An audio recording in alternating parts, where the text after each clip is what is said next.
자, 다시 앞에 보세요. 주택을 판정할 때 원칙은 사실상으로 갑니다. 그런데 우리가 주택 건물 부분만 비과세가 되는 게 아니고 관련 이제 토지 부분도 비과세가 되는데, 밑에 그림을 잠깐 보시면 문제가 발생할 수가 있거든요. 주택은 정착 면적이 이 정도인데 주택 관련 토지를 이렇게 넓게 해놓아요. 너무 많잖아. 현재 법에서는 한도를 둬요. 그 한도를 계산할 때 주택 정착 면적의 배율을 곱합니다. 그 배율이 주택이 도시지역 밖에 있으면 10배까지 인정을 해요. 많이 인정하죠. 그 다음에 도시지역 내인데 수도권 바뀌면 5배, 수도권 내라 하더라도 주상 공록 중에 녹지지역은 5배, 나머지는 3배인데 이게 무슨 소린가 하면, 나중에 우리가 이렇게 지금 암기하지 마시고 도박은 10배 이렇게 암기하시면, 나중에 도박은 10배, 녹지에서 수박을 농사지었네 그러면 5배, 나머지는 3배인데 나중에 암기하는 거예요. 나중에, 지금 신경 쓰지 마시고. 이게 무슨 말인지를 조금 이해를 하셔야 되는데, 제 그림을 통해서 지금 이해를 시켜드릴게요. 내가 등기부상 실제 갖고 있는 토지가 100이에요. 근데 요 배율을 적용해서 계산해 봤더니 법에서는 토지를 80까지만 인정하겠대. 그럼 내 거 실제 토지가 한도를 초과했죠. 초과되는 것은 비과세가 안 되는 거예요. 너무 크니까. 그때는 요 80까지만. 그런데 내가 등기부상은 60밖에 안 갖고 있거든. 근데 한도는 80까지 가능하대. 근데 얘는 가상 면적이잖아. 나는 그대로 내 거 토지를 모두 비과세를 받을 수 있다. 결국은 실제 토지랑 한도 비교해서 작은 면적까지가 비과세가 되는데, 이렇게 설명드려도 많은 분들이 느낌을 못 갖고 계시더라고요. 그래서 제가 다른 예를 들게요. 제가 제일 좋아하는 과자는 사루비아고요. 제일 좋아하는 과일은 사과예요. 사과는 엄청 좋아해요. 저는 아무리 맛있는 다른 과일에서는 사과부터 먹으니까. 근데 제가 하루에 먹을 수 있는 사과가 법으로 정해놨대. 80개까지만 먹을 수 있대요. 법에서는 80개 이상을 먹으면 날 죽이겠대. 근데 우리 집 과일 냉장고를 열었더니 나는 사과를 100개를 갖고 있는 거야. 근데 법은 몇 개만 먹을 수 있대? 80개. 그럼 나는 몇 개만 먹어야 돼?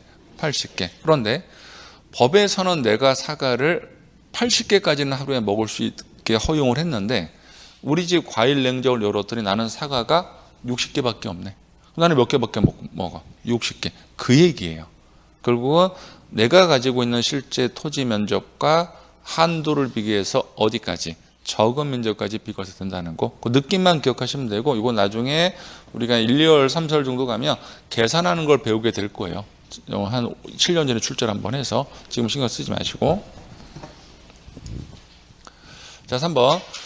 겸용주택은 이미 재산세 할 때 한번 언급했죠. 일부분은 주택으로 사용하고 일부분은 상가로 사용하는 겁니다. 그런데 일반 주택하고 고가주택을 판단하는 기준이 달라요. 우선은 고가주택을 잠깐 먼저 보시면, 양도 당시 실질 거래가액으로 돈 받은 합계액이 12억 원 초과되는 주택이 고가주택입니다. 한마디로 가격이 높으면 고가예요. 면적 같은 것은 상관이 없습니다. 만약에 여러분들이 아파트를 팔았는데 13억을 받고 팔았다. 그러면 판 가격이 12억 원 초과되죠. 그런 주택이 고가주택인데, 고가주택은 세법상 제재를 합니다. 자, 고가가 아닌 일반은요, 우리한테 혜택을 줘요. 내가 같이 사용하던 겸용주택을 팔았는데 주택 연면적이 주택 외보다 초과됐네. 그때는 전부 주택으로 봐요. 그럼 이런 경우라면 상가로 이용되는 부분도 주택으로 봐서 비과세가 가능합니다. 그래서 여러분들이 겸용주택을 팔았는데 면적이 좀 비슷해. 그럼 그냥 팔지 마시고, 팔기 전에 수단 방법 가리지 말고 주택 면적을 크게 놓고 파세요. 그럼 모두 비과세 가능하니까. 그런데 적거나 같아. 그때는 주택 부분만 주택으로 봅니다. 반대로 고가주택은 제재를 해요. 무조건 주택 부분만 주택이에요. 그럼 이런 경우라 하더라도 어디까지만, 600까지만 주택으로 보니까 혜택을 주지 않는다는 거. 그래서 고가는 무조건 주택 부분만 주택. 고가가 아닌 주택이면 혜택을 줍니다. 초과되면 전부 다 주택으로 볼 수가 있다는 거. 이게 제가 대학교 때랑 지금은 조금 이제 시기가 바뀌면서 좀 법이 개정이 됐는데, 대학교 때도 요 규정은 그대로 있었거든요. 근데 이제 어떤 경우가 있었냐면, 한 사람이 세무사가 상담을 받았대요. 상담을 받았는데 겸용주택 상담을 받은 거예요. 근데 이제 서류상을 봤더니 주택 면적이 조금이라도 크게 해줘야 되는데, 크게 해줘야지 이 사람이 전체 건물을 비과세가 가능한데, 서류상으로는 안 되는 거야. 이렇게밖에 안 되는 거예요. 그때는 상가는 과세가 될 거 아니에요. 그래서 이 사람이 전문가니까 서류를 봐서는 안 되니까 실시로 실사를 나가본 거예요. 건물에. 그때 갔더니 3층짜리 겸용주택이었어요. 3층짜리 겸용주택인데, 이 3층에서는 주택으로 사용하고 뭐 1, 2층에서 일부를 상가로 사용하고 일부는 주택으로 사용을 하는데, 이게 면적상으로는 거의 비슷했던 거예요. 근데 뭘 하나 발견했냐면은 1층 귀퉁이 한 칸에 귀퉁이 한 1평도 안 되는 1층 면적에 보일러가 설치가 됐던 거예요.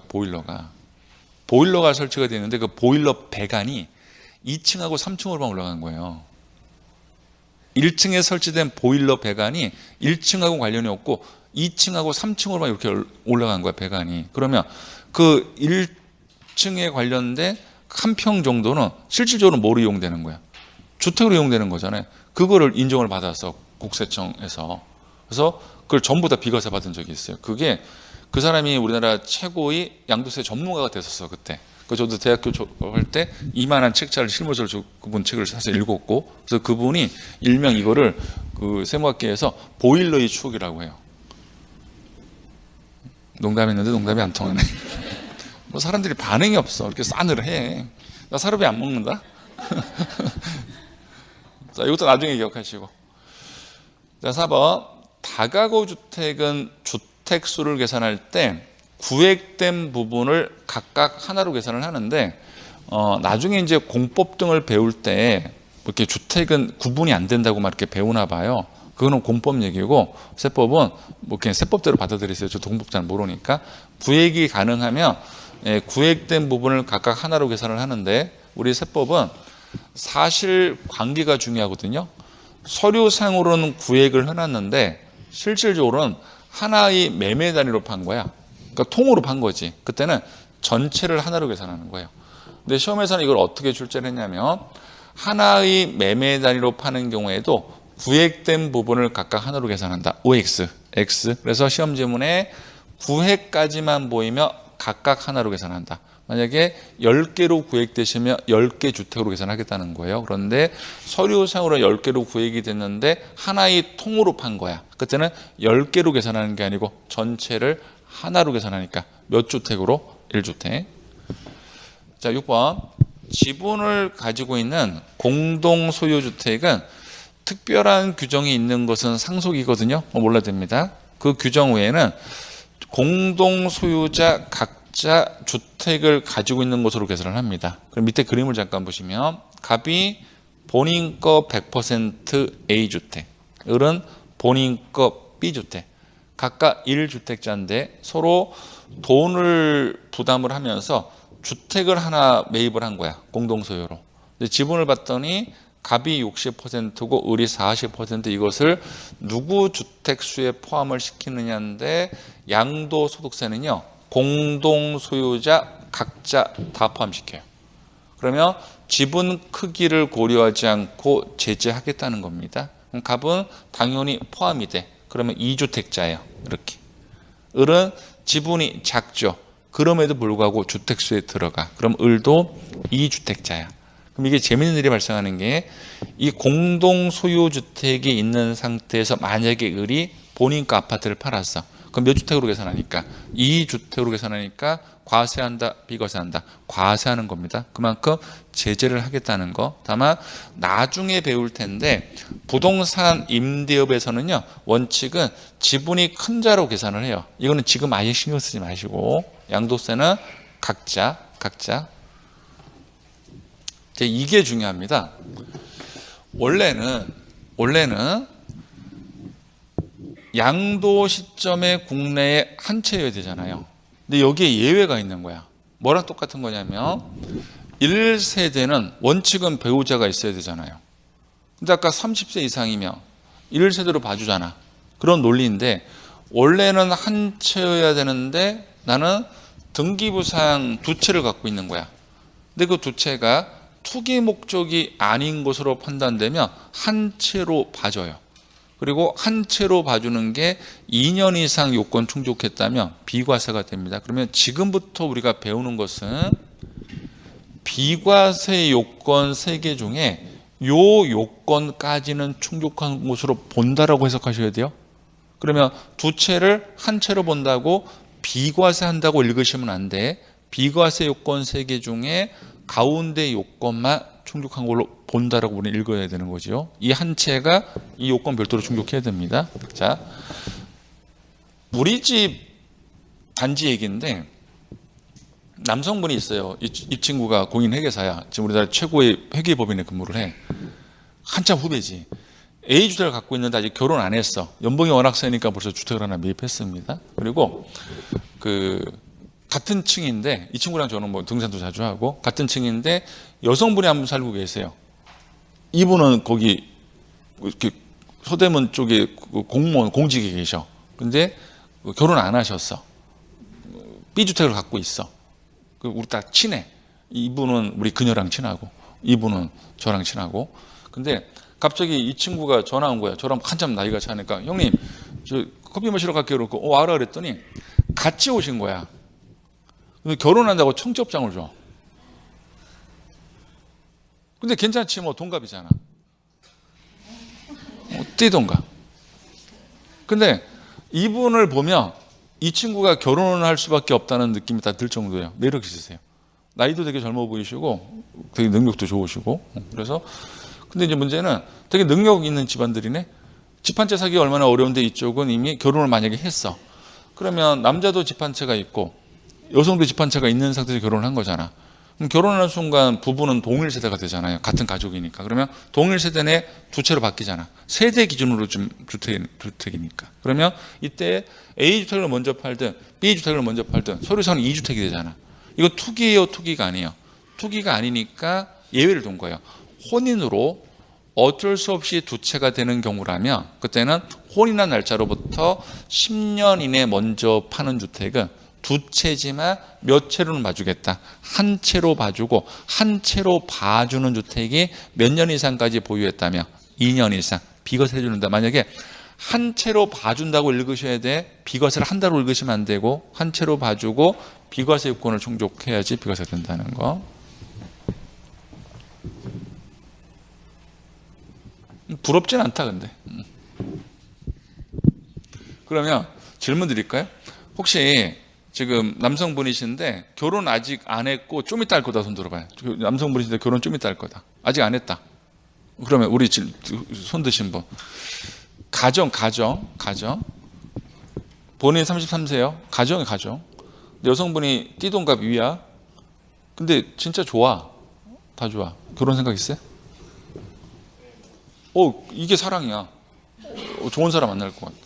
자, 반대로. 그럼요. 여성분. 나중에 결혼할 거다. 아직 결혼 안 했다. 다 결혼했어요? 그러면. 우리 여성분이야. 반대요. 본인이 45세 나중에. 그리고 남성분이 12살 아래야. 능력도 좋고, 철도 좋아. 결혼 생각 있어요? 저요? 제가 여자 45세고, 남성분이 12살 아래야. 위가 아니고. 12살 너무 아래 너무 많이 나와서 상관없어? 정신 차려. 사람이 좋으면 되는 거지. 나이랑 뭔 상관이야. 저도 그녀랑 동갑이거든. 진짜 동갑. 띠동갑이 아니고 동갑. 대학교 CC에서. 제가 생각하는 나이는 뭐냐면 우리가 이걸 한번 생각해 볼게요. 11살하고 21살 딱 느낌이 보면 되게 갭이 심하잖아요. 11살하고 21살. 되게 갭이 넓어 보이잖아. 근데 세월이 많이 흘러가서 81세랑 91세랑 뭐가 달라? 배분 줄어요. 내가 들수록. 그리고 더 흘러갔어. 91세랑 101세랑 뭐가 달라? 똑같지. 결혼해요.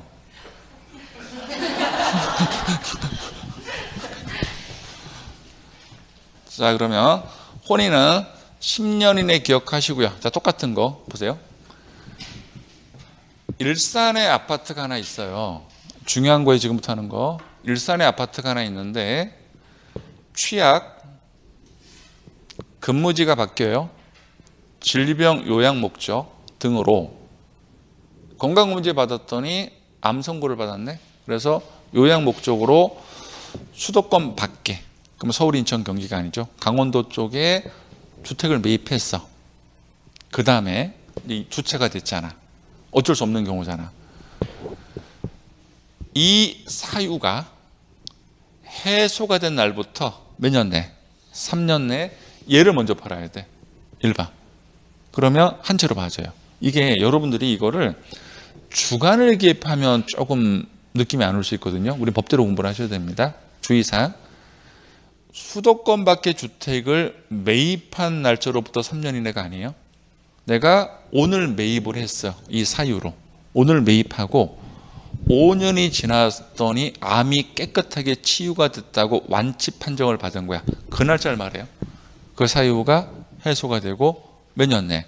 3년 내 일반 주택인데 여기서 여러분들이 순간 이해가 안 가는 게 우리는 느낌상으로는 이걸 팔아야 될 것 같잖아. 다시 일산에 와야 되니까. 아니야. 법은 이걸 인정하는 게 아니고 얘를 팔아야 돼.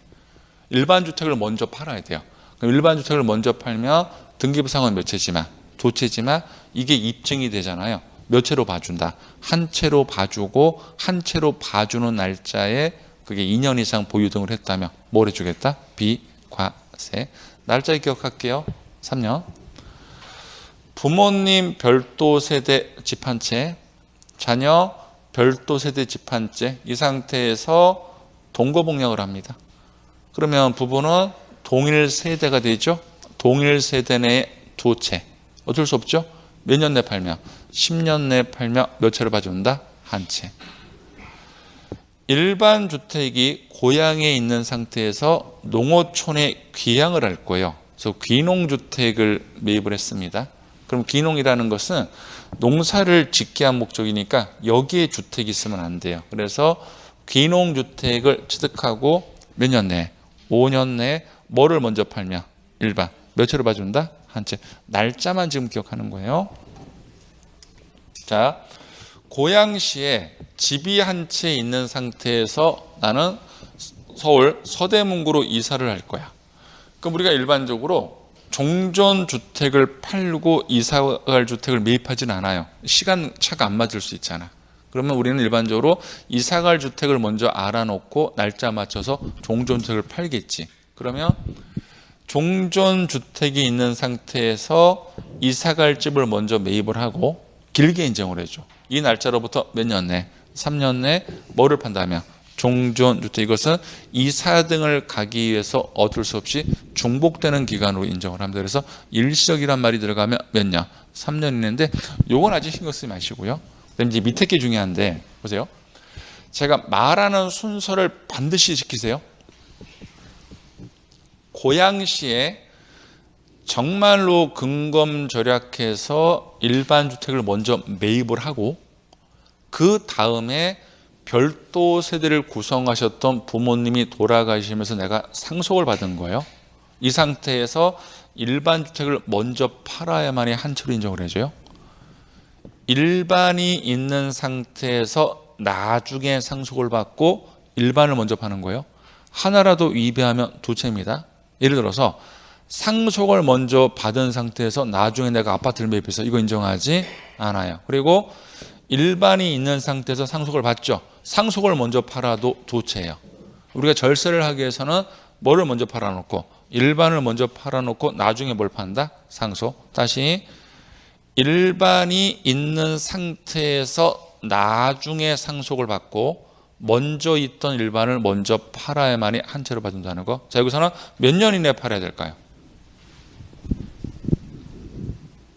느낌이 없어요. 없잖아. 안 적혀 있잖아. 없는 거야. 이거는 기간 제한이 없어요.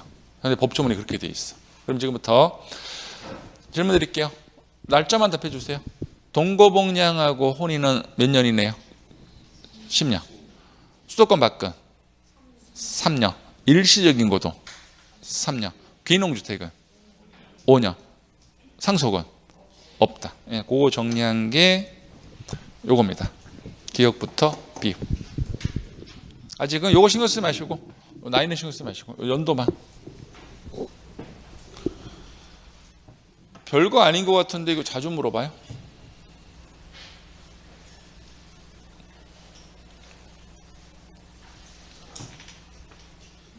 이런 거 아직 강의 안 했어요. 강의 한 거만 보세요. 지금 이렇게 색깔 들어가 있는 거.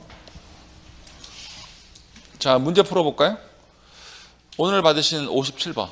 이렇게 문제를 물어보거든요. 57번.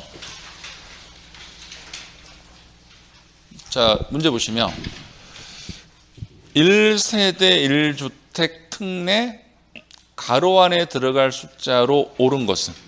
그러면 첫 번째 볼게요. 귀농주택을 취득한 날부터 숫자 몇 년 내? 5년. 그럼 5가 들어가야 되고. 자, 두 번째. 수도권 밖. 취약. 부득이한 사유가 해소가 된 날부터 몇 년? 3년. 얼마나 쉬워요. 날짜만 기억하면 되는데. 3년. 자, 마지막. 혼인한 날부터 몇 년? 10년. 그러면 5년, 3년, 10년. 정답은 5번. 얼마나 쉬워요. 저는 세상에서 세법이 제일 쉬워. 자, 다시 이제 조금 어려운 거 나올 거예요. 역시나 다 내려놓으시고, 필기도구 내려놓으시고, 오늘 비과세까지 할 거예요. 자, 보세요.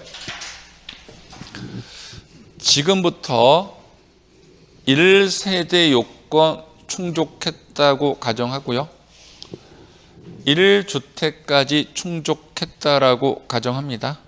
요 1주택을 자체적으로 2년 6개월을 보유했네.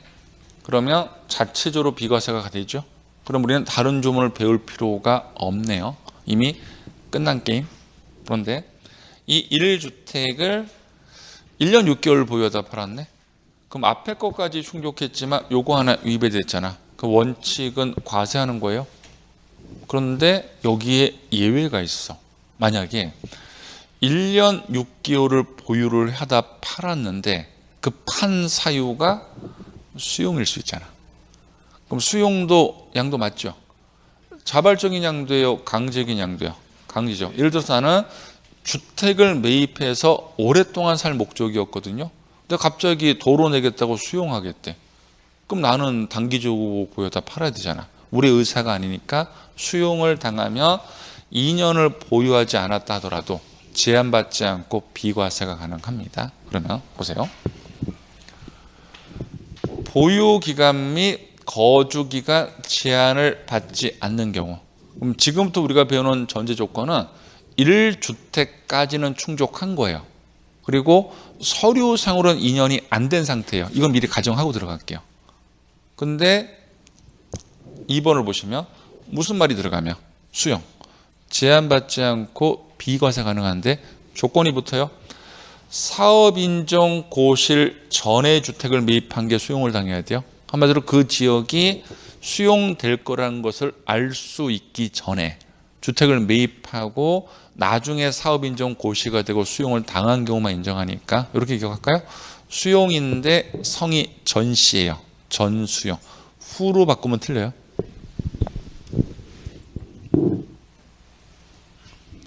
자, 밑에 그림 보시죠. 밑에 그림. 건설회사가 건물을 건설해서 임대하고 있는 주택이에요. 이거 우리 거 아니에요. 건설회사 거예요. 우리는 처음에 이 주택에 임차인으로 들어가는 겁니다. 임대차 계약 체결하시고 여기서 내가 5년 6개월을 거주를 했네. 살다 보니까 건설회사가 우리한테 전화 왔습니다. 아이고 임차인님 어떻게 살던 집이 마음에 드십니까? 주택 매입하실래요? 내가 이때 살다가 매입을 했네. 그럼 이때부터 내 집이죠. 그러면 주택이 비과세가 되려면 내 집인 시점부터 2년 이상 보유를 하고, 그게 조정 대상 지역이었다면 그 보유 기간 중 2년 이상 거주까지 해야 되는데, 나는 지금 매입 시점부터 1년만 보유 거주하다 팔았거든요. 그럼 서류상만 놓고 본다면 2년 보유가 안 되잖아. 그런데 어떤 예외를 두냐면, 요 건설 임대주택은 임차 시점부터 양도 시점까지 전체 거주한 기간만 5년 이상이잖아요. 그러면 내 집인 시점부터는 보유기간 제한받지 않고 뭐 해주겠다? 비과세. 자, 1번 볼게요.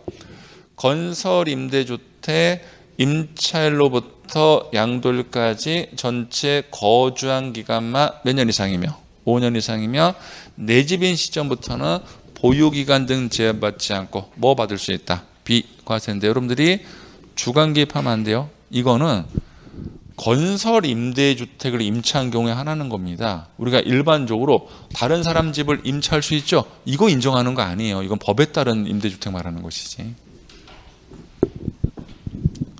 3번하고 4번을 묶어주세요. 3번하고 4번 묶으셨어요? 자, 이렇게 한 겁니다. 국내 주택을 한 채 갖고 있는 사람이 가족 회의를 열어서 이민을 가기로 결정한 겁니다. 이게 해외 이주. 국내 주택을 팔고 나가야 되죠. 그때 투기가 아니기 때문에 출국일로부터 몇 년 내 빨리 판다면, 2년 내 빨리 판다면 보유기간 등 제한받지 않고 비과세가 가능한데, 지금부터 적는 거 아니에요. 적는 거 아니에요. 저를 보세요. 듣고 잊어버리세요. 여기서 출국일은요, 인천공항 출국일을 말하는 거 아니에요. 우리가 미국을 가서 거기서 영주권을 최종적으로 받은 날짜가 있잖아. 그날이 세법상으로는 출국일이야. 여기까지 몰라도 돼요. 3번하고 4번 차이는 뭐냐면은, 3번은 외국으로 이민 가는 경우고요. 4번은 이민을 가는 게 아니고 1년 이상 국외 거주를 필요로 하는 취약 또는 근무지가 바뀐 거야. 1년 이상 외국에서 근무 조건이야.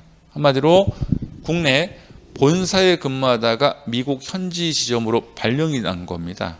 그러면은 잠깐만 있으면 되는데 1년 이상 거주를 해야 된대. 그럼 가족을 데리고 나갈 수 있죠. 그때 국내 주택을 팔고 나갈 수 있잖아요. 그때 여기 똑같아. 출국일로부터 몇 년 내 팔면 2년 내 일토를 인정해주고. 4번하고 5번 차이점은요, 4번은 외국으로 취약 근무지가 바뀌었죠. 근데 5번은 국내에서 다른 시군으로 근무지가 바뀐 겁니다. 예를 들어서 서울 본사에서 근무하다가 지방으로 발령받은 거야. 멀진 않아. 거제도. 4시간이면 가잖아요. 근데 거제도로 발령받은 사람이 사장한테 문의를 했네. 어떻게? 잠깐만 있다 옵니까? 그랬더니 사장이 한마디 하네. 너 최근에 프로젝트 실패했잖아. 김 과장. 사표 쓸래? 내려갈래? 20년 근무해야 되는데 내려가야지. 가족을 데리고 나갑니다. 그래서 다른 시군으로 취약. 근무지가 바뀌었어요. 자, 집중.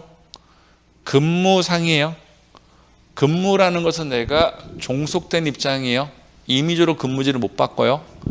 사업으로 바꾸면 틀려요. 사업은 내가 독자적이죠. 내가 내 사업자 등록을 폐업할 수 있죠. 이건 조작할 수 있습니다. 인정하지 않고. 4번하고 5번 차이 있죠. 외국으로 나가는 것은 취약 근무상이죠. 근데 국내에서 이전하는 것은 질병 요양도 들어가. 그럼 내가 병이 들어서 서울서 살다가 강원도로 갈 수도 있잖아. 그러면 이 4번 국에는 왜 질병 요양을 인정 안 할까요? 법에서는 없어. 이유가 있을 거 아니야. 국내에서는 다른 시군으로 질병 요양으로 가는 거 인정을 해. 근데 외국은 왜 질병 요양이 없을까요? 여러분들, 우리나라 의료 기술이 어디 수준인지 알아요? 선진국보다 앞서요. 엄청난 수준에 우리 그리고 우리가 개인적 생각인데, 우리가 비용을 내는 게 2개가 있잖아요. 국민연금. 근데 국민연금 내는 거 많이 안 아까워해. 나중에 우리가 되돌려 받잖아. 근데 잘못된 생각이 의료보험 내는 걸 이상하게 아까워하시는 분들이 많아요. 아니에요. 여러분들, 우리나라가 진짜 의료 쪽은요, 정말로 세계에서 압도적으로 잘 돼 있어요. 우리 그냥 감기 들어도 병원 갈 수 있고, 가서 비타민 주사도 막 그러잖아요. 미국 가서 감기 들잖아요. 병원 못 가요. 진료비가 상상을 초월하거든. 그래서 우리가 매월 좀 비용을 부담하지만 우리가 정말로 아팠을 때 우리가 비용 부담이 없다고. 그리고 여러분들 나중에 연세 드시면 요양원 같은 데 들어가잖아요. 그거 다 지원해 주거든, 일부 부분을. 그러니까 아까워하지 마시라고. 정말. 왜 아까워해? 이런 나라가 어디 있어? 아프면 우리 병원 갈 수 있는 나라가 우리나라밖에 없는데. 그래서 미국인들도 우리나라 그 의료 산업 보면 되게 좋게 봐요. 약간 좀 부실화되고 있지만. 뭔 얘기가 데리러 흘러갔냐? 아무튼 그럼 보세요. 자, 다시 돌아와서. 근데 조건이 하나부터 1년 이상 살던 주택이 하나예요. 그래야만 이 혜택을 줘. 이거요. 서울서 내가 아파트를 매입해서 1년 1개월 정도를 보유 거주를 했어. 근데 거제도로 발령이 났네? 팔 거야. 그럼 서류상으로는 2년이 안 됐지만 몇 년 이상은 살다가 이사 간 거야. 1년. 요거는 2년까지는 상관하지 않겠다고요. 근데 시험을 어떻게 바꾸냐면 이 근무상을요, 사업상으로 바꾸거나 또는 6개월 거주하던 주택이 근무지가 바뀌었다라고 바꾸는 거야. 그거 인정한다? 인정하지 않는다? 인정하지 않습니다. 만약에 6개월 거주하던 주택이 발령장을 받잖아. 자체적으로 2년을 갖고 있다 팔아야 비과세가 돼요. 그런데 1년 이상만 거주했다면 자체적으로는 2년 요건이 충족하지 않았다 하더라도 뭘 받을 수 있다? 비과세 받을 수 있다는 거. 이게 좀 어려운 파트예요. 자, 58번 문제 볼게요. 58번. 58번. 이게 2024년도니까 2년 전 문제인데 1번하고 2번하고 4번 우선 제낄게요. 1번하고 2번하고 4번은 제끼세요. 아직 안 배웠어요. 나중에 다시 화면 보여드릴 거예요. 1번하고 4번은 제가 나중에 강의할 것이고 2번은 지금 몰라도 됩니다. 그럼 아는 것만 OX를 판정해 볼게요. 좀 답을 찾는 게 아니고. 자, 3번을 가보시죠. 3번. OX로 갈게요. 자, 뭘 물어봤냐면 보유기간 및 거주기간 제한을 받지 아니하는 걸 물어봤거든. 그런데 보세요. 다른 시군이야. 아까 마지막 거죠. 사업상이 아니잖아요. 뭐로 바꿔야 돼? 근무상. 이거 벌써 틀렸어. 근무상이야. 근무상. 그리고 이게 근무상이라 하더라도 이거 봐봐요. 6개월 거주한 주택이 아니라니까. 몇 년 이상? 1년. 이게 다 틀린 거야. 다 틀린 거야. 그러니까 옳은 지문이 되려면 사업을 뭐로 바꾸시고 근무상으로 바꾸시고 6개월 거주를 몇 년 이상으로? 1년 이상 거주로 바꾸시면 돼요. 이렇게 문제 물어봐. 이거 2년 전 문제잖아요. 2년 전 문제. X. 좀 정답 찾는 거 아니에요? 자, 5번 보실래요? 5번. 5번. 이거 봐봐요. 상속 개시 당시 보유한 일반 주택이잖아. 그럼 이걸 해석하면 뭐가 있는 상태에서 일반이 있는 상태에서 뭐를 받고 상속. 그 얘기가 여기 적혀 있는 말이잖아요. 그러면 상속받은 주택과 상속 개시 당시 이미 보유한 일반 주택이 각각 있는 상태에서 봐봐. 얘는 상속받은 주택을 먼저 팔았네. 이거 인정한다 안 한다? 안 한다. 뭐를 먼저 팔아야 돼? 일반 주택. 얼마나 쉬워요. 강의만 들으시면 세법은 그냥 점수 나와. 공부 하루에 30분만 하시라니까. 오늘 무조건 공부하셔야 돼요. 20분이라도. 오늘 안 하면 5월 달에도 안 해요. 그 습관 되거든. 조금이라도 봐요. 다는 못 보더라도. 다 보면 좋은데 안 되면 10분이라도 봐. 10분도 안 돼? 1분이라도 봐. 아니, 그 습관 들이시라고. 그러니까 오늘 화요일은 무조건 세법은 한 번 본다라는 이게 마인드가 되면 지금은 공부를 안 하더라도 나중에 3월 달 가면 이렇게 공부할 수 있는 시간이 생겨요. 근데 오늘 만약에 세법 강의하는 날인데 민법 책을 펴. 안 되는 거야, 그거는. 우리 고등학교 때 가면 공부 진짜 못하는 애가 친구 하나가 있었거든. 근데 걔는 지금 생각해도 못해. 영어 들은 날 영어를 복습해야 되잖아. 걔는 꼭 영어 들은 날 수학책을 펴고 반대로 수학 배운 날은 수학을 공부하는 게 맞지. 걔는 꼭 영어책을 펴. 그러니까 항상 꼴찌하는 거야. 근데 저는 항상 1등 했거든. 머리가 좋아서. 그건 아니고요. 공부 저는 진짜 안 했는데 1등 했어. 왜 1등 했냐면 저는 수학 들은 날 수학을 먼저 했어. 그것도 밥도 안 먹고 바로. 밥도 안 먹고 바로. 그게 제일 단기간에 끝낼 수 있는 방법이거든. 밥 먹는 순간부터 30분 복습할 게 1시간으로 늘어나고 저녁 먹으면 5시간은 늘어나고 그 다음날 가면 10시간은 늘어나거든. 저는 그걸 알아갖고 바로 했어. 밥 먹으라도 안 먹었어. 어차피 확인이 안 되는 말이니까. 나머지 손 떼시고요. 자, 이제 오늘 여기까지 강의할 거예요. 자, 앞에 보세요. 익힘장 페이지 20페이지. 농지를 교환 등을 해서 돈을 벌었다 하더라도 정책적으로 세금을 안 때리는 게 있거든요. 우선 농지 범위가 논, 밭, 과수원인데 일반적으로는요. 동그라미 2번 요건이에요.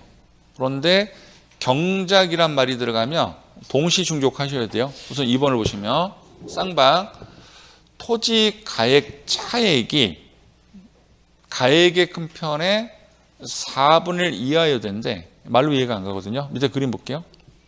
갑이 A 농지를 갖고 있었어. 현재 A 농지 현재 가격이 10억 원이에요. 옛날에 한 뭐 2억에 취득했겠지. 그리고 이 농지를 을한테 줄 거야. 을로부터 현금을 받은 게 아니고 7억짜리 농지를 교환으로 받은 거예요. 그럼 얘가 왜 이득이 되냐면은 옛날에 A 농지 취득 가격은 2억 원이었거든. 근데 지금 7억짜리 교환으로 받았잖아. 그럼 5억 돈 번 거랑 똑같잖아요. 그건 논외로 하고 그러면 10억짜리를 주면서 7억짜리를 교환으로 받아. 뭐 현금은 왔다 갔다 하겠지. 논외로 하고 이거는 비과세가 안 돼요. 왜 안 되냐면 쌍방 토지 가액 차액이 그럼 큰 가격에서 작은 가격을 빼겠죠. 그럼 차액이 3억 원이 가액의 큰 편은 여기서 10억 원이잖아. 10억 원의 4분의 1 2억 5천 3억 원이 2억 5천 이하가 돼야 돼요. 양방 차이가 크면 안 돼. 근데 얘는 벌어졌죠. 이거는 절대 비과세가 되지 않아요. 그럼 금액을 바꿔서 얘를 8억 원으로 가정해 볼까? 그럼 차액이 2억 원, 가액의 큰 편 10억 원에 4분의 1, 2억 5천 이하 맞죠? 양방 차이가 크지 않으니까 비과세가 된다는 거. 요게 동그라미 2번. 시험에 자주 물어봐요. 근데 국가 등이 가지고 있는 토지라 교환을 한다면 동그라미 2번만 기억하시면 되는데 만약에 경작상 필요에 의해서 교환을 하는 거야. 그럼 경작이라는 건 뭐냐면은 갑이 A 농지 소유권을 을한테 넘겨주는 대신에 경작을 하기 위해서 을로부터 B 농지를 취득을 한 거야. 그러면 B 농지를 취득한 날짜로부터 갑은 3년 이상 농사를 지셔야 돼요. 그럼 어떤 경우가 발생하냐면 A 농지를 이렇게 을로 넘어갔을 때 동그라미 2번 요건이 충족한 우선 비과세 처리를 해줘. 근데 경작이라는 것은 갑이 을로부터 받은 B 농지를 몇 년 농사 지어야 되는데 3년. 그래서 3년 동안 국세청은 사후 관리를 해요. 2년이 되는 시점에 이쪽 지역을 가봤더니 얘가 이거를 농사를 안 짓고 있잖아. 그럼 전에 A 농지 비과세 처리 잘못했죠. 다시 추징 들어간다는 거. 보시면은 경작상 필요 몇 년 이상 경작하셔야 돼요? 3년 이상 경작. 다시 한번 3년 이상 경작이라는 것은 갑 입장을 놓고 보면 A 농지 소유권을 을한테 넘겨줘요. 그때는 요 2번 충족하면 돼. 그런데 경작이라는 것은 을로부터 교환으로 받은 B 농지를 받았지. 그 B 농지를 향후 몇 년 이상? 3년 이상. 그걸 말하는 거예요. 근데 갑은 B 농지를 3년을 농사 지려고 했는데 중간에 수용을 당하네. 그럼 어쩔 수가 없죠. 그런 경우라면 3년 농사 지은 걸로 의제를 해주고 2년을 농사 짓다가 돌아가셨네. 자녀가 상속받은 농지를 경작을 들어가. 그때는 피상속인 경작기관과 상속인 경작기관을 뭐한다? 통산한다는 거. 요거 말고도 실제 나중에 필수서가 나오면 조금 깊은 내용이 더 있어요. 우선 익힘장은 요 정도 틀까지만 잡으시면 된다는 거. 자, 59번 보시죠. 59번.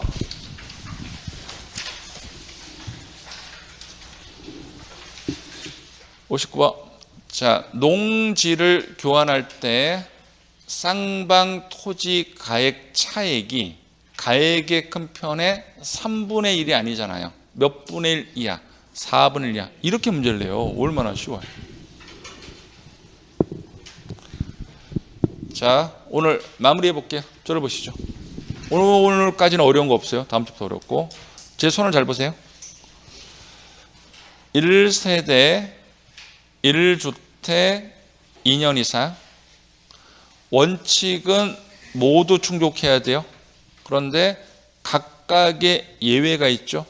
예외라는 것은 그것으로만 봅니다. 1세대에 대한 예외는 1세대로만 본다는 의미고 1주택에 대한 예외는 1주택으로만 본다는 의미예요. 그렇게만 해석하시면 됩니다. 그러면 1세대는 원칙은 거주자 및 그 배우자. 근데 나이가 몇 세 이상이면 30 이상이면 1세대로는 봐줘요. 비것을 한다가 아니고 원래는 양도 시점의 국내에 한 채여야 되는데 두 채도 한 채로는 보는 경우가 있죠. 비것을 한다가 아니고 한 채로만 봐준다. 한 채로 보는 주택이 몇 년 이상은 충족해야 돼. 2년 이상은 별개의 문제고. 자, 동거복량 몇 년? 10년. 혼인 10년. 수도권 박 3년. 귀농 5년. 일시적이면 3년. 상속은 없다. 근데 뭐가 먼저 있는 상태에서? 일반. 나중에 뭐를 받고요? 상속. 뭘 먼저 팔아야 돼? 일반. 그 순서 기억할게요. 원래는 1주택이 2년 이상 보유를 해야지 비과세가 되는데 등기부상은 2년 보유가 안 된 경우라더라도 수용인데 전자가 붙거나 건설임대주택 거주한 기간이 5년 이상이거나 외국으로 나가는 두 개는 출국일로부터 2년 내 빨리 팔거나 국내에서 다른 시로 이전하는 것은 1년 이상 거주했다며 보유기간 등 제한받지 않고 뭐 가능하다? 비과세. 그러니까 여러분들이 복습할 때 제가 지금 하는 속도로 하는 걸 추천드립니다. 좀 힘들겠지만. 그러니까 이 습관이 들면 그렇게 돼요. 근데 여러분들이 습관이 뭐냐면 너무 책을 오래 보려고 해. 오래 보려고 한다고 천천히 읽는다고 그게 내게 되는 게 아니거든. 가능하시면 강의를 들었잖아. 식사하시고 빠른 시간 내에 책을 빨리 보세요. 그러면 이 말이 떠오르거든. 그럼 여러분 책을 빨리 읽을 수 있는 힘이 생기는데 만약에 오늘이 지나가. 그럼 더 천천히 읽어야 되니까 시간만 버리겠지. 가능한 빨리. 그리고 중간에 모르는 거 있으면 건너뛰시고 탁탁탁. 자, 농지 쌍방 토지가액 차액이 가액의 큰 편의 4분의 1 이하. 원래는 이 요건이 충족하면 되는데 경작이란 말이 들어가면 새로 받은 농지를 몇 년 이상 농사 지어야 돼. 3년. 근데 농사 짓는 중에 수용을 당하면 농사 짓는 걸로 봐주고 돌아가시면 피상속인 경작기간과 상속인 경작기간을 뭐한다? 합친다. 요렇게. 요까지인데 그러니까 오늘 내용까지는 소득세가 그렇게 어렵지가 않아요. 근데 이제 다음 주에는 계산 파트가 좀 나오고 다는 못 들어갑니다. 우리 11월 12월 과정은. 그러면 그 계산 파트를 제가 강의를 할 때 미리 말씀을 드릴게요. 숫자를 보여드릴 수밖에 없거든요. 근데 제가 강의하는 목적은 숫자 문제가 출제가 되는데 숫자를 맞추기 위해서 저는 절대 강의하지 않습니다. 근데 숫자 문제를 통해서만이 법조문을 이해가 가는 법조문이 있어. 그러면 우리는 계산 문제를 맞추기 위한 목적이 아니고 계산에 관련된 이론을 맞추기 위한 목적으로 접근하시면 오히려 세법이 좀 편하게 느껴져. 근데 제가 왜 계산 문제를 다 강의를 해드리겠지만 신경을 쓰지 말라고 하냐면 경험상 실제 시험에서 계산 문제를 풀 시간이 안 돼요. 100분 중에 99분은. 그리고 나머지 한 분은 알아서 풀어. 그리고 공인회계사 시험이거나 세무사 시험이면 계산 문제를 포기하면 안 돼요. 왜? 비중이 한 40%가 되니까. 근데 우리 공인중개사 시험은 계산 문제가 한 문제 정도밖에 안 나와요. 신경 안 써도 돼. 한 문제도 맞추기 다 해드릴 거야. 다만 계산에 너무 연연하는 순간부터 그분은 정말로 법조문을 읽게 돼요.